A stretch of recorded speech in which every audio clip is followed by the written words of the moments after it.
Well, here in America, despite the possible invasion of privacy from the government, Americans still do enjoy freedom of speech. It's something the opinion pages of newspapers make abundantly clear to this day with their pointed pieces.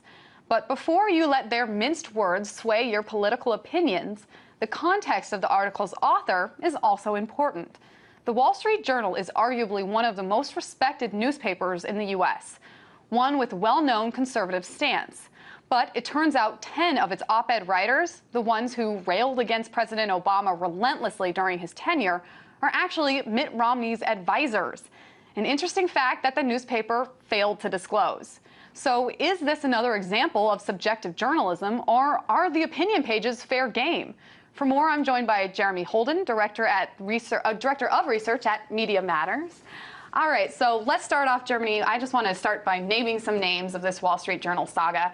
We have John Bolton, Max Boot, Lee A. Casey, Paula Dobrinsky, Mary Glendon, Glenn Hubbard, Paul Peterson, David Rivkin, and Martin West.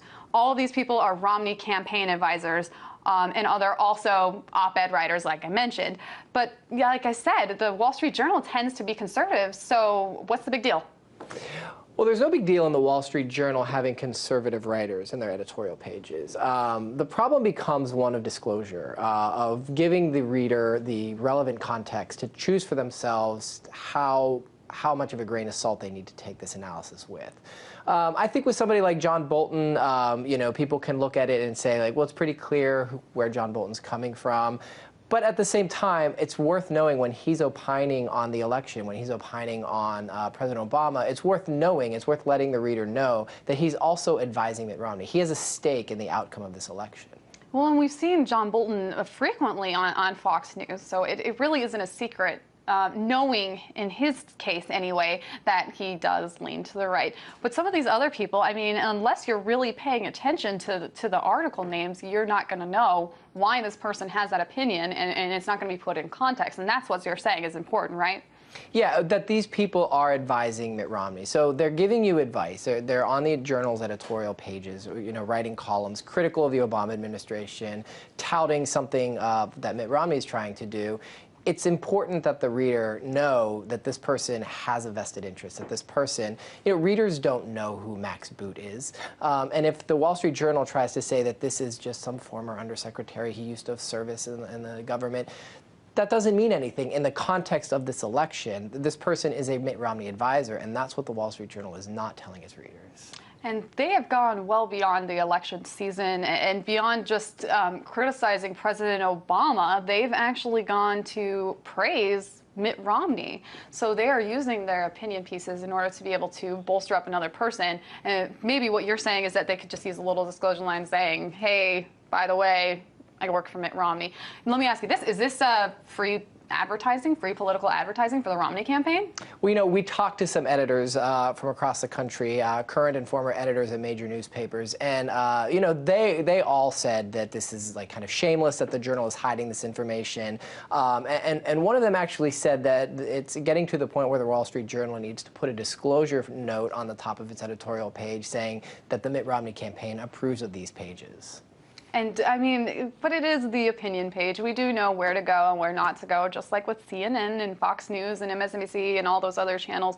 You know what you're going to get when you see that. Is that something, I mean, considering the fact that the Wall Street Journal is leaning to the right, is it something that's really that surprising at all that this is happening? Well, I think the relevant context is important because take Karl Rove, for example. Karl Rove is a well-known political figure from the conservative movement, a chief advisor to the Bush administration, and he's written countless columns for the Wall Street Journal during this election cycle. But up until very recently, he was always cited only as a former Bush advisor, but he also was playing a key role as a major fundraiser for the Romney campaign, running a major super PAC to try and help defeat Barack Obama. And so the question becomes, is the context here that Karl Rove is a conservative, that he's a former Bush advisor? No, the context here is that as he's opining on the election, he has a stake in the election. I think the same is true of these 10 Romney advisors. In their 23 columns, they're trying to manipulate views of the election. It's important not what they used to do, it's important what they are doing right now. Okay. And I mean, this certainly isn't the only case of this happening, right? How do you? I mean, As far as editorial writers go, I'm sure that Mitt Romney's advisors are not the only ones that are out there writing pieces that are pro-Mitt Romney and anti-Obama. Well, look, we think disclosure is an important point of the media landscape, and that, it's okay to be a conservative and to write your opinions and to write your opinions in the Wall Street Journal. It's important that those opinions be honest, but it's also important that the reader knows what your perspective is. Beyond just I'm a conservative, it's important to say I also am advising this campaign. That's not a partisan issue. This extends to everybody and to all media outlets. It's important to disclose to your readers, to your viewers, the point of view of the person who's giving them analysis. I mean, I guess what I'm asking, Jeremy, is there more cases of this, or is this an isolated incident, or is this a wider problem that we're facing with the media today? Well, we certainly have seen that it's a major problem with the Wall Street Journal. It's an interesting question to look beyond that. I think the pressure to disclose is only going to get greater. We've seen the Wall Street Journal just this week finally disclose Rove's connection to the super PAC. But this is not the end of that conversation, and it's not limited to just one article or one writer or 10 writers. Disclosure is important across the media landscape. All right. Well, let's take a look. I mean, it's no secret that people are losing faith in American media these days. I do want to bring up a graphic to kind of show this loss of faith. So this poll shows that over half of Americans don't trust the media. 60% said they have not very much trust or none at all. I mean, based on this and other cases of subjective journalism, are people losing confidence, rightly so?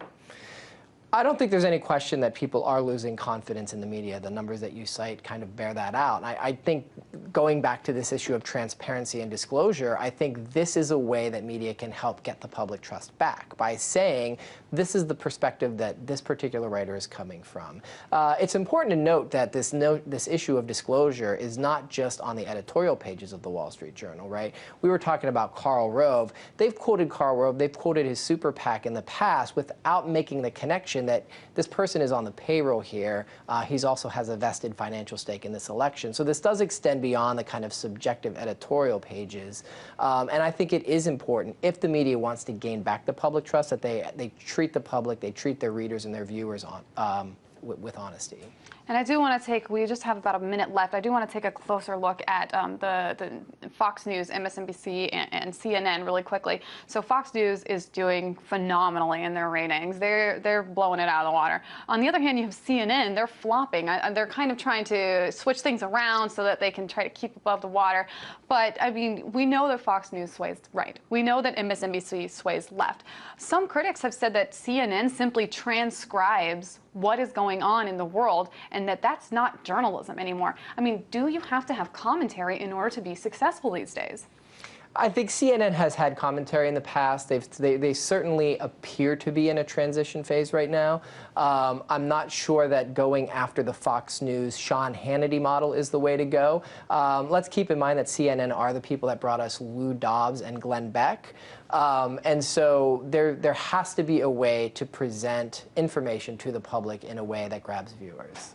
All right, Jeremy, thank you so much for joining us. That was Jeremy Holden, Director of Research at Media Matters. Thank you.